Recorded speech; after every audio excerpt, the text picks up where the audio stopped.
తెలంగాణ రాష్ట్ర గవర్నర్ తమిళిసై సౌందరరాజన్కు త్రుటిలో ప్రమాదం తప్పిపోయింది. స్టేజ్ మెట్లెక్కుతుండగానే ఒక్కసారిగా కింద పడిపోయారు.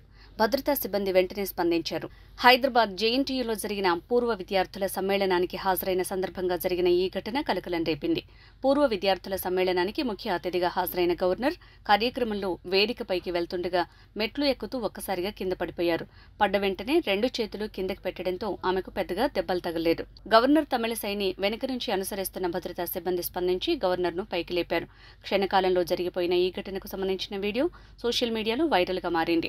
గవర్నర్ తమిళిసై నిత్యం ప్రజలతో మమేకం కావడానికి ఇష్టపడుతుంటారు. రాజ్భవన్ ఉన్నది సామాన్యుల కోసమేనంటూ పౌరులు నేరుగా వచ్చి కలిసే అవకాశం కల్పించారు. అంతేకాదు ప్రధాని నరేంద్ర మోడీ పిలుపు మేరకు స్వచ్ఛ భారత్ కార్యక్రమాన్ని క్రమం తప్పకుండా నిర్వహిస్తారు. రాజ్భవన్లో పనిచేస్తున్న పారిశుద్ధ్య కార్మికులతో కలిసి తను కూడా ఓ కార్మికురాలిలాగా యూనిఫామ్ వేసుకుని పలుగుపార పట్టి శుభ్రం చేయటమే కాదు, కొడవలితో ముళ్ల పొదలు, కలుపు మొక్కల్ని తొలగించి పరిసరాల పరిశుభ్రతను ప్రతి ఒక్కరూ పాటించాలని పిలుపునిచ్చారు. గవర్నర్ అంటే రాజసౌధంలో రబ్బరు స్టాంపు కాదని సామాన్య ప్రజాసేవలో మొదటి సేవకురాలిగా అందరికీ ఆదర్శంగా నిలిచే ప్రయత్నం చేస్తున్నారు.